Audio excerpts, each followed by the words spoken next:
Assalamualaikum warahmatullahi wabarakatuh. Alhamdulillahirabbil alamin. Asyhadu an la ilaha illallah wa asyhadu anna Muhammadan abduhu wa rasuluh sallallahu alaihi wasallam. Rabbi shrah li sadri wa yassir li amri wahlul 'uqdatam min lisani yafqahu qawli. Yang saya hormati dan saya banggakan teman-teman mahasiswa di program Digital Business.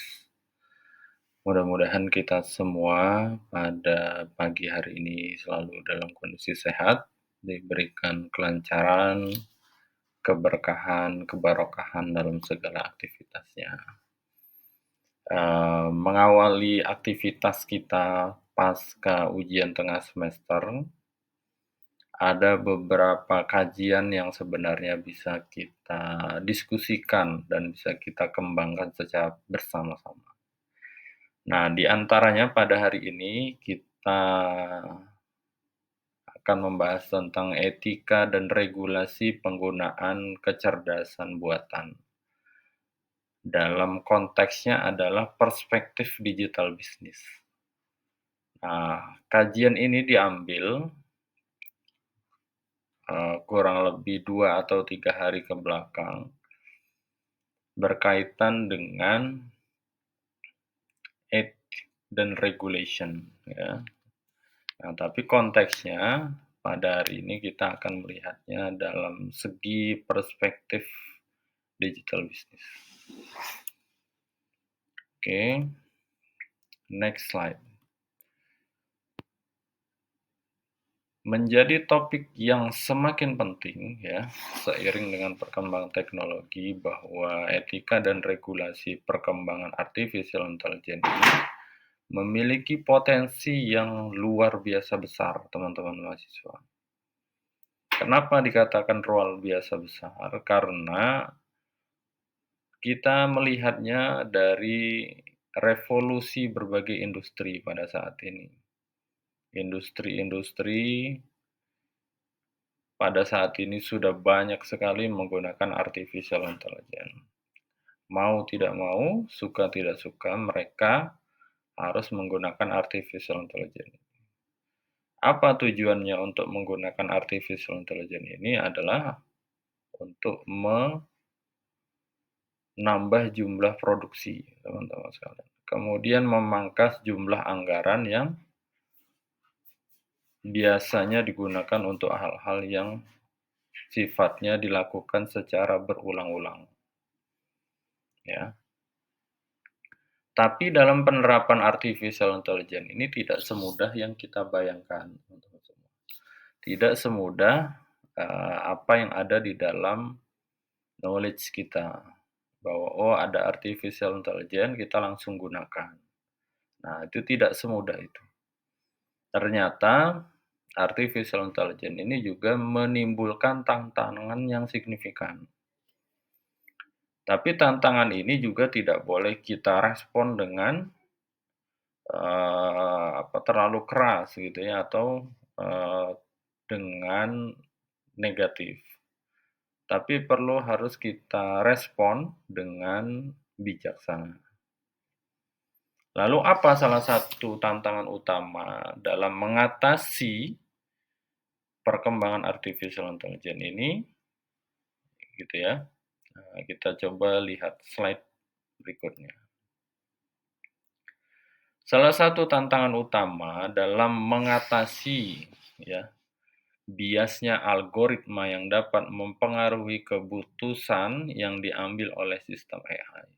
Karena AI ini kan tidak menggunakan hatinya ya, berbeda dengan manusia ketika melakukan pengambilan keputusan atau decision support system-nya, dia akan menggunakan berbagai macam kemampuan yang dia miliki. Nah, maka manusia ini kan ciptaan Allah yang paling sempurna. Lalu artificial intelligence ciptaan manusia ya. Jadi menerjemahkan pemikiran manusia itu seperti apa. Karena ciptaan manusia ya, artificial intelligence ini, maka ada beberapa algoritma yang dapat mempengaruhi keputusan ketika kita menggunakan artificial intelligence. Contoh ya, contoh nyata itu ketika kita sama-sama menggunakan tools artificial intelligence. Misalnya ya, teman-teman menggunakan sama-sama menggunakan ChatGPT, 3 mahasiswa sama-sama menggunakan ChatGPT. Lalu dalam hal yang bersamaan memasukkan prompt yang sama, memasukkan sintak atau keyword yang sama di, eee, ChatGPT tersebut. Tapi ada beberapa hal yang dapat mempengaruhi keputusan dalam penggunaan artificial intelligence tersebut, padahal tiga-tiganya sama. Pertama adalah kecepatan dari koneksi, kecepatan dari internet yang dimiliki oleh mahasiswa tersebut. Case-nya kita ambil tadi contoh mahasiswa yang mengakses secara bersama, gitu ya. Lalu yang selanjutnya adalah, eee, bagian ya dalam ChatGPT itu atau artificial intelligence itu ketika kita membuka sebuah platform, itu kalau kita berpindah-pindah posisinya, misalnya kita memasukkan satu prompt di chat baru, nanti memasukkan prompt lagi di chat berikutnya, maka biasanya prompt satu dengan prompt yang lainnya dia tidak sinkron. Maka ada keputusan yang kemungkinan besar akan salah diambil, ya. Lalu yang selanjutnya adalah berkaitan dengan wawasan pengguna atau sumber daya manusia. Nah, sumber daya manusia ini penting ya, teman-teman mahasiswa. Kenapa penting? Dalam perkembangan teknologi informasi, khususnya di dalamnya ada artificial intelligence, sumber daya manusia ini harus dibekali dengan pengetahuan. Coba kalau kita lihat sekarang dalam penggunaan penetrasi internet itu di Indonesia luar biasa meningkat tajam. Sebenarnya itu menjadi tantangan dan tanda tanya bagi kita semua ya, baik di sektor pendidikan, ekonomi dan bisnis, atau lain sebagainya, ya. Nah, dari 3 poin tersebut, kita sudah bisa melihat bahwa ketika algoritma yang kita masukkan ke dalam artificial intelligence, itu bisa jadi keputusannya berbeda-beda satu dengan yang lain. Karena keputusan satu dan yang lainnya berbeda-beda, tentu keputusan yang akan diambil oleh pimpinan atau siapapun dalam sebuah industri, itu pasti akan terpengaruh ya, mana yang mau digunakan. Karena sifatnya bias ya, bias, tidak bisa dipertanggungjawab. Bias ini dapat disebabkan oleh apa saja teman-teman semua. Pertama adalah data yang tidak representatif, gitu ya. Atau teman-teman mengenalnya dengan metodologi pengembangan yang kurang inklusif, ya. Data yang didapat itu biasanya tidak valid, ya. Jadi tidak bisa dijadikan patokan.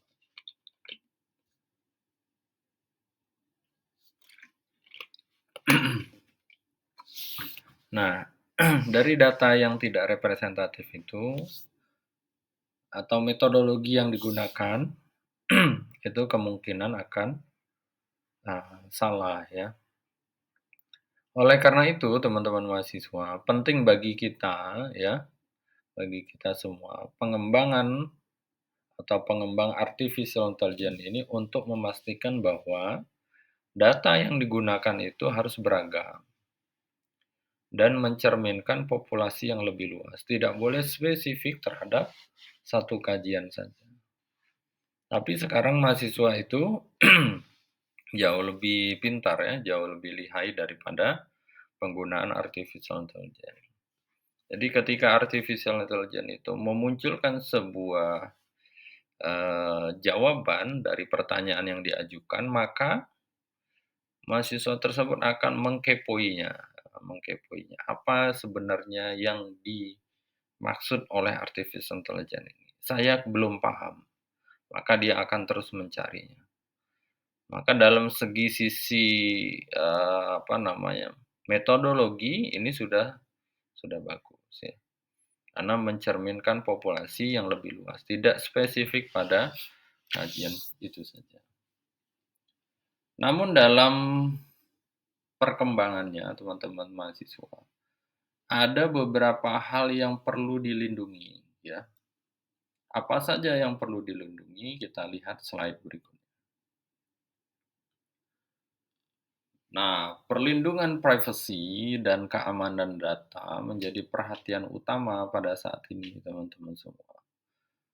Karena begitu banyaknya informasi yang didapatkan oleh seseorang, misalnya ingin mengetahui sebuah perusahaan, maka semua informasi teman-teman bisa tanyakan di artificial intelligence, gitu ya, tanpa harus datang ke lokasi tersebut. Itu menunjukkan apa? Perkembangan teknologi informasi dalam kajian ini adalah artificial intelligence itu terbuka luas. Nah, ini harus kita batasi teman-teman semua, karena tidak semua informasi itu harus disampaikan ya. Perlindungan privasi dan keamanan data itu penting.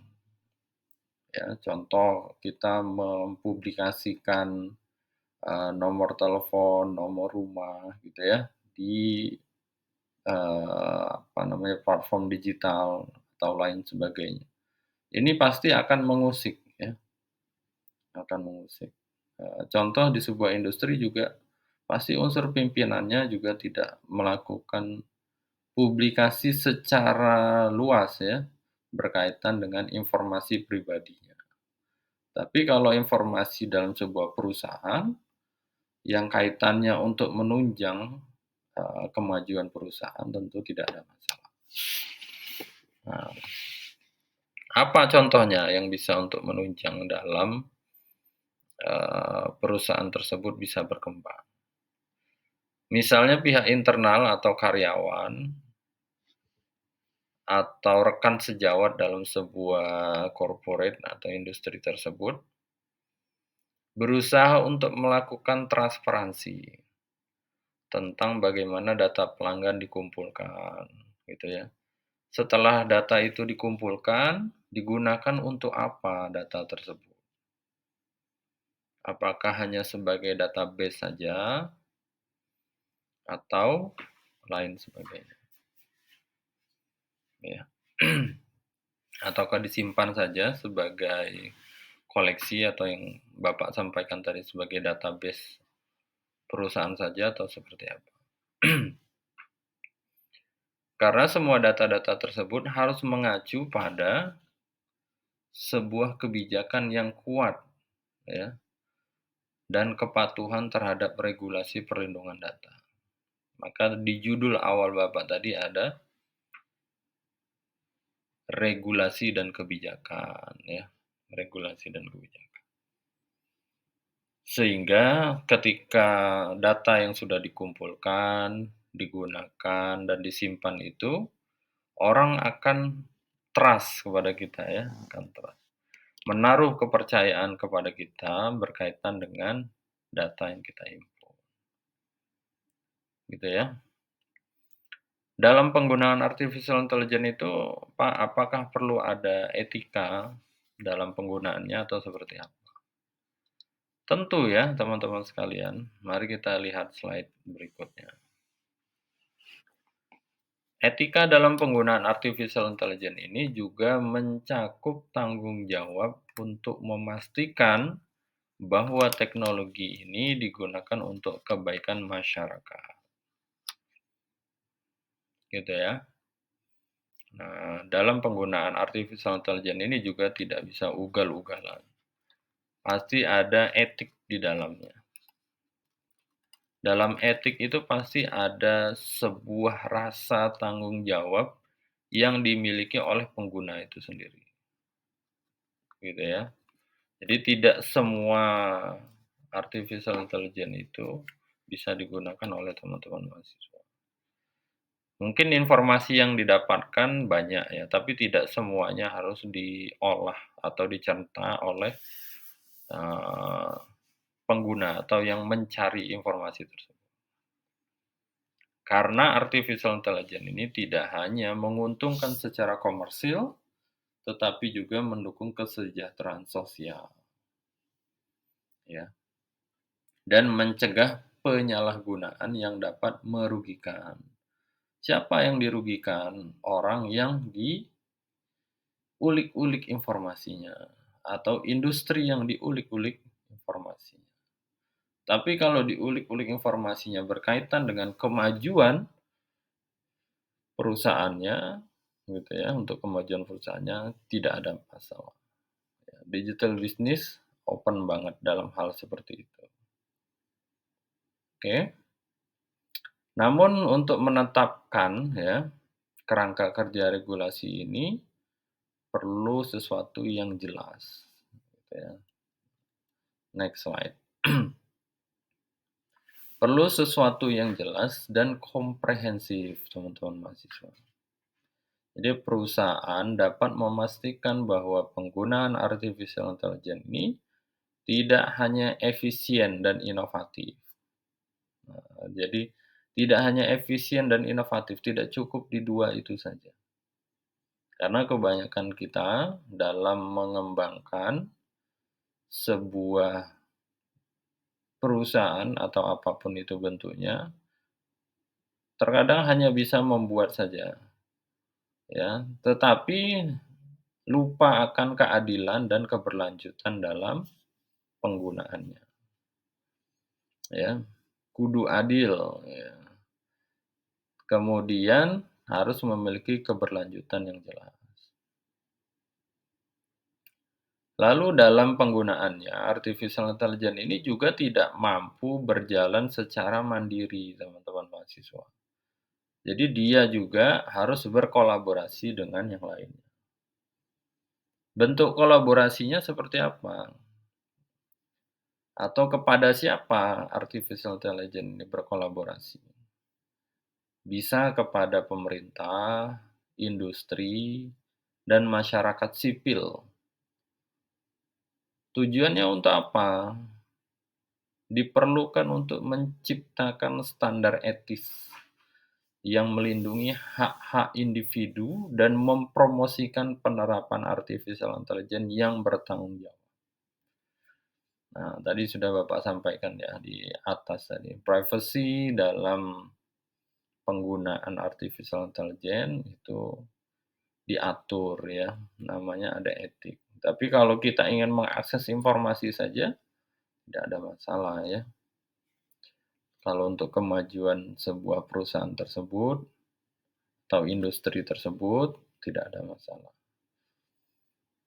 Tapi juga harus dilindungi hak-hak individunya. Karena setiap orang pasti punya standar etis masing-masing.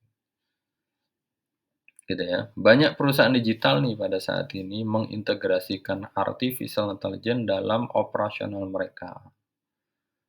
Misalnya dari chatbot hingga sistem rekomendasi. Maka kalau kita lihat sekarang pernah Wapres kita ya Mas Gibran menyampaikan bahwa untuk mengatasi permasalahan macet di Indonesia itu bisa menggunakan artificial intelligence. Nah, itu current isunya. Kalau untuk dibahasnya secara mendalam, nah next time lah ya, next time. Oke, next slide. Untuk mengatasi isu-isu tadi, teman-teman mahasiswa, perusahaan perlu mengadopsi pendekatan yang lebih bertanggung jawab. Oke, apa saja poinnya? Pertama, penting untuk melakukan audit algoritma secara berkala untuk mengidentifikasi dan mengurangi bias yang mungkin ada. Karena artificial intelligence ini tidak semuanya fully atau performanya bagus terus. Pasti harus dilakukan monitoring dan evaluasi. Proses penyelenggaraan manajemen dalam digital business itu harus dilakukan. mulai dari perencanaan, pengorganisasian, implementasi, monitoring, dan evaluasi. Sampai dengan ada sebuah case di mana faktor pendukung dan penghambat dalam audit algoritma tersebut. Ini termasuk dalam apa, teman-teman sekalian? Termasuk melibatkan tim yang beragam. Ada tim yang bagian pengembangan, gitu ya, pengembangan artificial intelligence. Ada juga yang bagian menguji. Nah, jadi artificial intelligence itu juga diuji guna mendapatkan perspektif yang lebih luas dan inklusif. Jadi tidak berpatok pada satu kajian saja. Kedua, perusahaan harus berkomitmen untuk menjaga privasi pengguna. Bagaimana langkah yang dilakukan dalam privasi pengguna tersebut? Sebuah perusahaan atau corporate wajib melakukan enkripsi data. Jadi tidak boleh secara vulgar informasi diberikan kepada orang yang tidak membutuhkan. Lalu pengendalian akses yang ketat, gitu ya, sebuah perusahaan pasti memiliki ini. Kemudian transparansi dalam pelaporan insiden keamanan. Jadi misalnya ada crash atau apapun, disampaikan permasalahannya, lalu solusinya seperti apa. Nah, jadi jangan berhenti pada sebuah case saja, tapi solusinya tidak ada. Nah, ini repot. Itu kedua ya. Yang pertama tadi berkaitan dengan auditing algorithm. Jadi melihat pandangannya secara lebih luas dan inklusif. Yang kedua, yaitu perusahaan harus berkomitmen menjaga privasinya. Yang ketiga adalah kebutuhan untuk membangun kepercayaan dengan pengguna. Melalui apa? Melalui komunikasi yang jelas, transparansi mengenai bagaimana data mereka digunakan. Tadi di slide berikutnya Bapak pernah sampaikan bahwa bagaimana data itu dihimpun, lalu data ini digunakan untuk apa. Kemudian apakah data ini tersimpan dengan baik dan benar. Sehingga kalau orang, memberikan datanya atau memberikan informasi berkaitan dengan pengguna tersebut, mereka akan memiliki atau menaruh kepercayaan yang tinggi kepada siapa? Kepada perusahaan tersebut. Ini tujuannya apa? Memberikan kontrol lebih kepada pengguna atas data mereka. Supaya ketika untuk mengelola atau menghapus data pribadi mereka dapat menjadi langkah penting dalam meningkatkan kepercayaan. Karena dalam sebuah perusahaan atau industri itu tidak semuanya fully mensupport kegiatannya. Pasti ada saja. Pasti ada saja. Tapi dalam proses pertumbuhan sebuah perusahaan atau industri itu hal yang wajar. Oke. Nah, dengan mengakui dan mengatasi isu-isu ini secara proaktif, perusahaan dapat memastikan bahwa integrasi AI dalam operasional itu dapat meningkatkan efisiensi dan inovasi, tetapi juga mendukung nilai-nilai etis dan hak-hak individu. Ya. Nah, kita berbicara tentang etisnya. Lalu relevansinya terhadap bisnis seperti apa, Pak? Perlu kebijakan etis dan kepatuhan hukum dalam penerapan artificial intelligence. Nah, ini perlu ya, karena banyak sekali artificial intelligence pada saat ini yang dapat diakses secara luas, dapat digunakan oleh siapapun, kapanpun, dan dimanapun. Ya. Oke, Bapak lanjutkan dan percepat saja. Bisnis yang memprioritaskan kepatuhan hukum dan etika dalam AI dapat mengurangi resiko hukumnya dan finansial yang mungkin timbul akibat pelanggaran regulasi. Banyak ya kalau teman-teman lihat, yang pada saat ini sedang marak. Nah, mudah-mudahan teman-teman mahasiswa dijauhkan dalam hal ini. Bapak ambil satu case, yaitu perusahaan pinjaman online. Nah, itu sungguh mengerikan ya, mudah-mudahan kita semua dijauhkan. Ada beberapa regulasi pasti ditabrak oleh mereka itu, pasti tidak tidak mungkin, kemungkinan besarnya pasti ada regulasi yang ditabrak oleh mereka. Nah, ini mudah-mudahan dengan artificial intelligence ini dapat, dihindari. Tentu sebuah perusahaan harus patuh ya, patuh terkait dengan hukum dan etika. Oke, terakhir ya, investasi dalam sebagai bentuk jangka panjangnya ya, investasi dalam praktik artificial intelligence ini penting ya bagi sebuah perusahaan. Untuk apa? Untuk, membuahkan manfaat yang berkelanjutan, baik dari segi ekonomi maupun sosial. Karena langkah-langkah konkret dalam memastikan penggunaan artificial intelligence ini dapat berdampak positif ya terhadap kemajuan perusahaan.